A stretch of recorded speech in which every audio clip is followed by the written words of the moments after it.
Hello, guys. Welcome back to TMD. So, it looks like WNBA players are still playing hardball with the league over this latest CBA offer. The owners put something on the table, and Breanna Stewart basically said, nope. Offer denied. We've got to talk about it. The whole situation is starting to feel like a circus. Non-stop drama between the WNBA and the WNBPA. There's a new article out with comments from Stewart that make it clear the players were not impressed at all with what the league proposed. And on top of that, Athletes Unlimited just kicked off, WNBPA leadership was there, and players held meetings behind the scenes. So things are getting spicy. The CBA fight is far from over, serious tone. And let's take a look at this. Interesting. Here said... And let's take a look at this. Interesting. The WNBA and its players are making CBA progress as Breanna Stewart opens up on a process that has taken way longer than needed. Boy, okay. That's a little truth. Some actual truth coming from one of these players. This is getting a little more interesting. We also learned whether or not there is a current drop-dead date, meaning the season won't start on time, yada, yada, yada. The Executive Committee for the Women's National Basketball Association held a call Sunday to discuss the WNBA's latest collective bargaining agreement proposal, which arrived on Friday, matter of fact. The Executive Committee wanted to, quote, really understand everyone's point of view, end quote, and get on the same page about what we're asking for. Uh-oh, get on the same page? My understanding was everybody was on the same page, right? That's right. We found out there was a fracture the other day, and then they tried to clean that mess up. Yeah.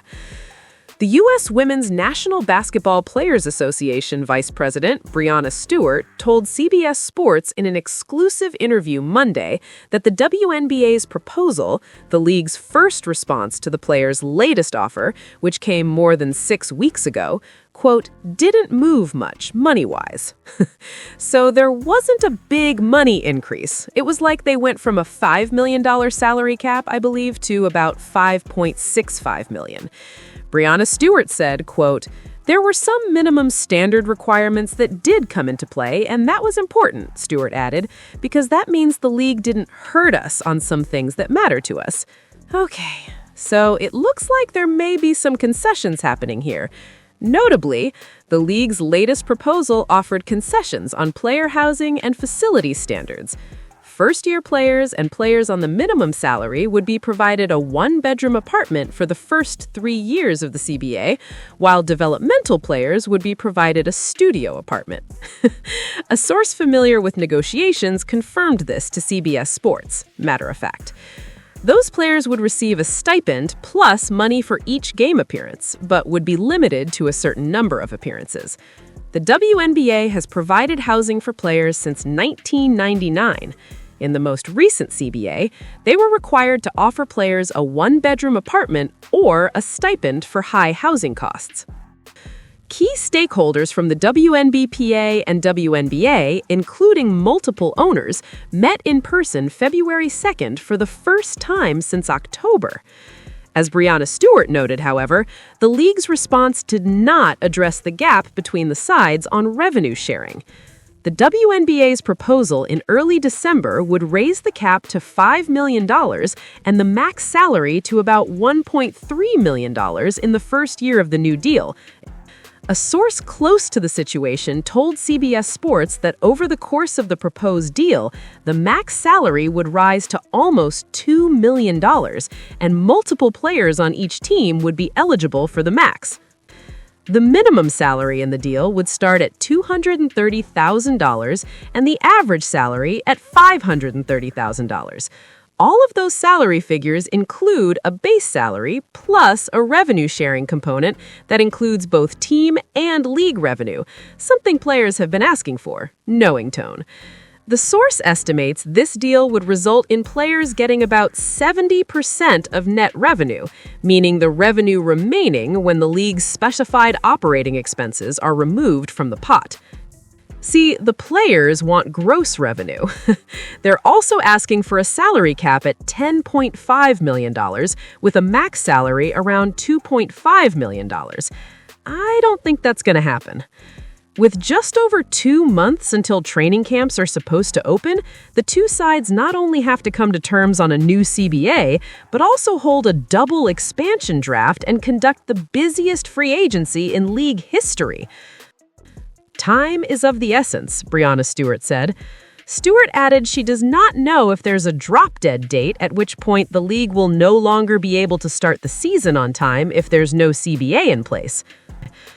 I think that both sides are very aware that this has gone on way longer than it needed to, she said, but hopefully we can really start hearing each other and they hear us on the things that are non-negotiable. So what are the players' non-negotiables?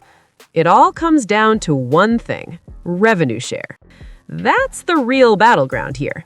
The players want a much bigger slice of the pie, and the WNBA owners are not budging on it. Deadpan. This is the part you have to pay attention to. The league has already compromised on a lot of things: housing, facilities, minimums, quality of life stuff, but we haven't really seen the players give anything up. The one area the owners are standing firm on is revenue share. They're basically saying, we can't go to 30%, we won't go there. We can't even go above our current structure, but we are giving you more money in other ways. Breanna Stewart looked at that offer and said, cool, but that's not what we care about. Housing, perks, little extras, nice, but irrelevant. What the players want is revenue share, and without that, the deal is dead on arrival. Drop your thoughts in the comments. Like, subscribe, and share the channel. Let's talk about it. The biggest moments the WNBA has ever seen. Looking forward into the future, what would you like to see happen as you come to a negotiation?